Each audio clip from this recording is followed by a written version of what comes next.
privileged to be the manager of the Cheyenne Airport here, and I want to thank all you folks and interested citizens for coming out this morning, the many retired Guard folks that are here. We think it's certainly with Veterans Day yesterday, a nice time to be able to have this ceremony this morning, dedicating the P-51 Mustang replica and a plaque for the folks that have served in the Guard during that era and have given their life for the United States and on behalf of Cheyenne and our area. We have a small ceremony this morning, but I think it's very important, and I want to just, I'll act as the host, and I want to... Well, it's a special honor for me to be here to make this presentation. I wish I could say I had something to do with this aircraft that you see above us. One of the characteristics of the Guard, the Air Guard as well as the Army Guard in Wyoming, is that people take initiative. People have ideas and they move out and do something about it. When we had the 50th anniversary of the Air National Guard in Wyoming scheduled for this past August, what we heard was that a bunch of retirees who gathered together on a regular basis wanted to do something special for the city and for the Guard to remember some of the past. And so what they did on their own is they decided to purchase and construct on their own, I think what I heard in someone's garage, a replica of one of the aircraft that was flown in the history of the Air National Guard here in Wyoming. So they took that initiative, they purchased the model, and everything was done on their own, and it appeared at the 50th anniversary, and it appears here now to grace the airport to symbolize, I think, the spirit of the Air National Guard in Wyoming, the spirit of the National Guard in Wyoming, and the spirit of the people that make up that unit. And especially the spirit of the retirees that, even though they're not officially a part of the Guard anymore, continue that same spirit of support and love for the units that they served with. One of the highlights of the history of this model, and I hope I'm not stealing any of your thunder, Mel, is that when they purchased this model, I understand that because the engine was not purchased for this model, the propeller was not given or provided, and one could not be purchased. So as a result of that, not to be hogtied, this group of retirees said, no problem, we'll just make our own propeller, and what you see is a handmade version of a propeller that goes with this model that they so lovingly constructed for our enjoyment. I'd like to ask Mr. Ned Murray, the Vice President of the Cheyenne Airport Board, to join me to officially accept the plaque that will go with this beautiful model. All of you, I think, have a copy of what this plaque says, but I'd like to take a second and read the names of the individuals that are on this plaque, not the individuals that made this plaque, because while they're important, I want to take a few minutes to read out loud the names of the individuals that lost their lives in the service of our country and our state while flying this aircraft. In memory of those Wyoming Air National Guard pilots who lost their lives during the era of the P-51 Mustang, First Lieutenant Edward Ames, First Lieutenant Carrie Auburn, First Lieutenant James Clay, whose widow is with us this morning, First Lieutenant Bill Elsom, Captain Victor Draper, First Lieutenant John Hope, Captain John Horn, Captain Donald Meade, First Lieutenant John Swanson, and Second Lieutenant Leland Wolf. They made the ultimate sacrifice, and I guess what I would like you to do with me is to join me in a moment of silence to remember what they gave to us for our future. On behalf of the Wyoming Air National Guard and the retirees whose names you see on this plaque, who so lovingly donated and constructed this model, I present you with the plaque that goes with the model of the P-51 Mustang. Thank you, General Bainage. We will certainly display this plaque in a conspicuous and appropriate place in the lobby of the air terminal here. And I want to tell you that it affords me great pleasure to accept this plaque on behalf of the Cheyenne Airport Board. As you are aware, and as we are, I must say, and thankful indeed for the Wyoming Air National Guard for the past and present partnerships that we have enjoyed and prospered by. Our current partnership, air traffic control and radar services.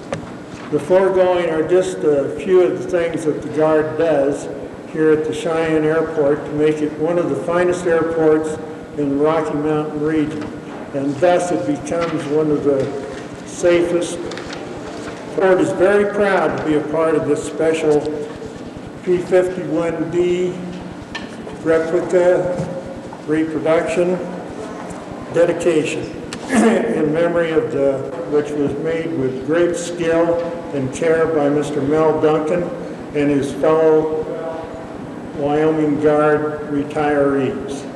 We want to again thank you, all the Guard personnel that participated in this, and indeed in behalf of the community. A couple of the people are on here, Mrs. Rose Moody and Julie Clay. Thanks for coming out.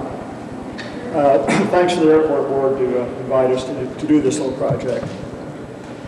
Special thanks Ron Nipping and Don Schonenberg, who really headed up the construction of this airplane and did a lot of the handwork on it. Came out a beautiful little job. Special thanks to Wyoming Trophy and Engraving. The plaque was done about 15-20 minutes ago. They barely made it in time. They just recently moved and just barely got it done. But welcome to all you retirees that remember that 50 years ago. 50 years ago, the Wyoming Air Guard organized. We flew the P-51 for about 5 years, and then 45 years ago, we were all activated for the Korean War. And we were still flying the old Mustang. At that time, the Mustang had already reached the end of its glory days, and it was just kind of a hanger-on. Suddenly, they found a new mission for it in Korea, in close air support. And of course, they needed people to fly that aircraft for close air support, so the Air National Guard was called upon, not only this unit, but many of the people, those units flying the P-51. I'd like to run through those names one more time. General Banish was not familiar with all of these people, and I'd like to go through them one more time. Some of them are a little bit hard on the pronunciation. Ed Honest, Kerry Alburn's son. Kerry Albern III is still an attorney in the area. Jim Clay, Julie Clay is still with us in the area. Bill Elson, Vic Draper, John Hoke, Johnny Horn, Don Moody. People always have a little trouble with that pronunciation, but it's Don Moody. John Swanson, and Lee Wolf. Not all of these were killed in combat. Kerry Albern was killed before we went to Korea, but all were in the P-51 era. And today we dedicate this plaque and this airplane as a remembrance to those who gave their lives in that time.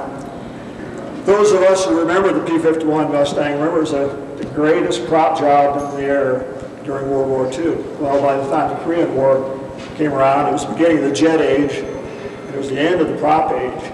But for those guys on the ground in Korea, the jet age was a contrail going by at 25,000 feet, where the good old prop jobs were down, giving them close air support whenever they needed it. Very dangerous mission. P-51 could only withstand a very light hit because it was a liquid-cooled aircraft. Hit it almost anywhere in the airplane, and you had either a fuel tank or the coolant system or the engine, and you bring it down fairly easily. So these pilots were flying in the face of danger all the time. And they knew it. And out of the 23 that we had activated at the time, we lost 8 in combat in Korea. But the P-51 fulfilled a needed role, a needed gap at that time, and it closed its era in the P-51 days and the prop-driven days. And some of those pilots came back, some of them didn't. And about that time, while we were converting to the new jet aircraft, 1 year, 1952 was our bad year. So it was you weren't using it in 53 we were basically deactivated in in the latter months of 1952. It was a 21-month activation. And by September, October of 1952, while the unit was coasting down and coming back, a few people at a time coming back to Cheyenne. At the time, we hadn't organized as the 1187th because the 187th was still on active duty. We reactivated as the 1187th, kept that for about a year, finally became the 187th again, our old number. It's a tough one.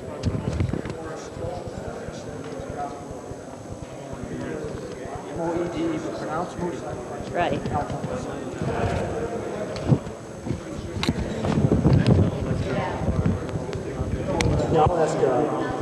What happened to your husband? Was this in Korea too? No, he was killed on a training flight here in the States just before he was to go to Korea. What happened? Well, they ran into a thunderstorm, and it was, I believe it was in the Smoky Mountains. Can you tell me what year that was? 1952. Tell me what happened to your husband? Well, Jimmy was flying a mission. He was down on the deck on photo recon, and the plane was hit by enemy fire. He got as high as he could, and he was going to belly it in on a friendly island, beach, and it was rock strewn, and he bailed, and his chute didn't open. Was that That was in Korea. was that in North Korea or South Korea? That would have been South Korea. How old was he? 25. 25 years old. Had two small children. Two small children. Rose? How old was your husband? 32. He was 32. What was his rank? He was captain. Jimmy was first lieutenant.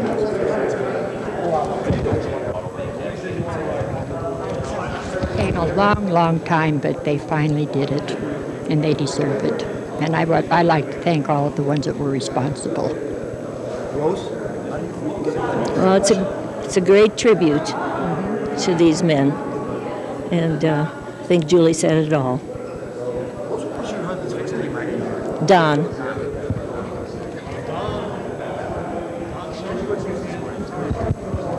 Anything else anyone would like to say about today? Just thank all of them for us. Well, it's great to know that they're still remembered and honored.